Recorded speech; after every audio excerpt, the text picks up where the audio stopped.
An angel's wings designed from studying birds in flight, a garden that's both paradise and a scientific study of botany, a divine moment captured through the eyes of an engineer. Welcome to the fascinating world of young Leonardo da Vinci's mind, where every brushstroke tells two stories, one of heaven and one of earth.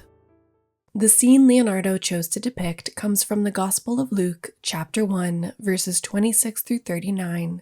A pivotal moment that transformed the course of Christian history. The Archangel Gabriel appears to the Virgin Mary, bringing the extraordinary news that she would bear the Son of God. This subject, known as the Annunciation, was among the most frequently portrayed religious scenes in 15th century Florence, appearing in countless churches and private devotional works. However, what sets Leonardo's interpretation apart is how he transforms this divine encounter into something remarkably earthy and natural while maintaining its profound spiritual significance. The setting Leonardo creates is a masterful blend of symbolic meaning and observed reality. A flourishing garden opens before us, with a Renaissance palace in the background, a deliberate departure from the traditional Gothic architecture found in earlier Annunciation scenes.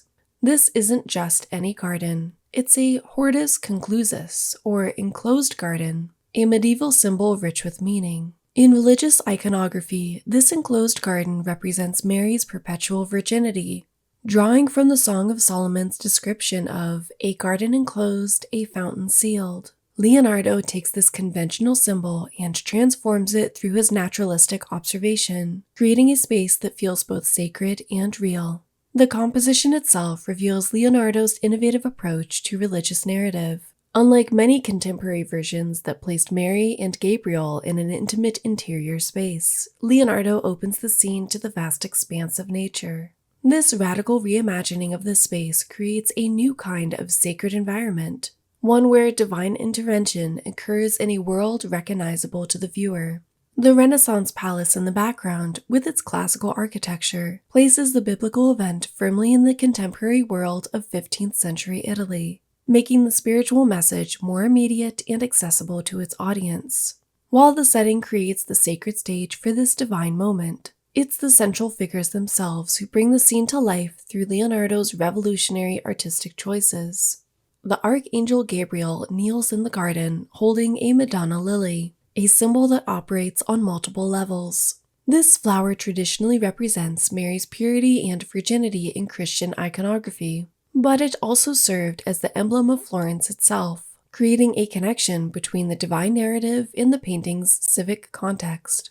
The lily's detailed rendering shows Leonardo's careful observation of natural forms, with each petal and leaf precisely depicted. What's truly revolutionary about this Gabriel is his remarkable physicality.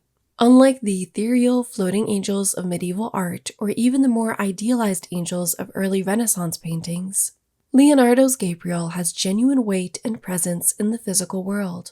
This is evidenced by several carefully observed details. The shadow he casts on the grass beneath him, the way his robes fall in natural folds that suggest the pull of gravity, and his anatomically convincing pose. These elements suggest that Leonardo studied real models for both the figure's pose and the behavior of fabric, a practice that was innovative for religious painting at the time. The angel's wings are particularly fascinating from both an artistic and scientific perspective. Being the keen observer of nature that Leonardo was, he originally designed them to resemble those of a bird in flight, likely based on his careful studies of avian anatomy. Though they were later altered by another artist who lengthened them dramatically, we can still see Leonardo's specific mind at work in their basic structure. The original wing design showed his understanding of how actual wings function, an early example of his characteristic fusion of scientific observation and artistic creation. The interaction between Gabriel and Mary creates a sophisticated psychological narrative through gesture and posture. Gabriel's courtly bow and Mary's receptive yet reserved pose create a delicate choreography that captures both the majesty and the intimacy of the moment. The space between the figures is carefully calculated, close enough to suggest communication, yet far enough to maintain the proper theological distance between the divine messenger and the Virgin. As remarkable as Gabriel's presence is in this composition, It's Mary's portrayal that truly showcases Leonardo's genius in capturing both human emotion and divine grace. Seated behind an ornate marble lectern, Mary embodies both earthly humanity and divine grace. Her pose is particularly remarkable. The three-quarter view position creates a sense of movement, as if we've caught her in the precise moment of interruption from her spiritual studies.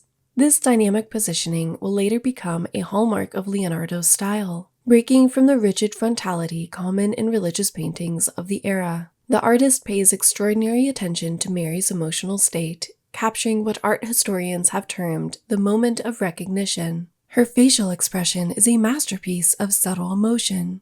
There is initial surprise in her slightly raised eyebrows, yet her overall countenance maintains a serene dignity befitting her divine role. Her right hand, raised in what appears to be both a gesture of acceptance and gentle hesitation, creates a visual dialogue with Gabriel's greeting. The book before Mary is itself a masterwork of symbolic detail. Leonardo has painted a semi-transparent veil behind it, symbolizing the prophecies of the Old Testament being unveiled at this moment. The text visible on the pages reveals Leonardo's fascination with writing systems. It shows carefully rendered Latin characters and medieval scribal abbreviations from the lexicon Abbreviaturarum. The arrangement of Mary's clothing also deserves special attention. The deep blue of her mantle, traditionally associated with heaven and divinity, is rendered with Leonardo's characteristic attention to how fabric drapes and folds. The way the cloth falls across her lap creates a sense of weight and volume that adds to the figure's monumentality while maintaining its grace.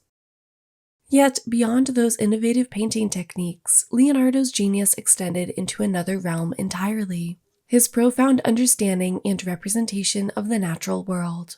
The background unfolds in layers of carefully observed detail. A flourishing garden in the foreground gives way to distant cypress trees, rolling hills, and finally, a mountain horizon meeting a subtly graduated sky. This progression demonstrates Leonardo's understanding of atmospheric perspective, where increasing distances creates progressive changes in color and clarity, a scientific principle he would later document in his notebooks. The garden itself is rich with symbolism while maintaining botanical accuracy. It represents the traditional hortus conclusus, or enclosed garden of medieval religious art, symbolizing Mary's purity, but Leonardo populates it with precisely observed plant specimens. Each blade of grass, each tree leaf shows his characteristic attention to natural detail. The way light plays across the foliage suggests careful observation of how plants interact with sunlight at different times of day. Even the shadows cast by Gabriel and the garden elements demonstrate Leonardo's early understanding of the physics of light. The water element in the distance, with its subtle reflections and mist effects, shows Leonardo's lifelong fascination with fluid dynamics. He would later fill notebooks with studies of water movement and atmospheric effects. But here we see these interests already informing his artistic practice. This scientific attention to natural phenomena represented a fundamental shift in religious painting. By placing the divine announcement in such a meticulously observed natural setting, Leonardo was doing more than following artistic convention. He was suggesting that the miraculous could occur within the observable natural world. If you've been captivated by the genius of young Leonardo and his groundbreaking approach to the Annunciation, there's so much more to discover about Renaissance art and its hidden stories. Share your thoughts in the comments below. What surprised you most about Leonardo's early masterpiece? Until next time, keep looking closely at art. There's always another layer of meaning waiting to be discovered.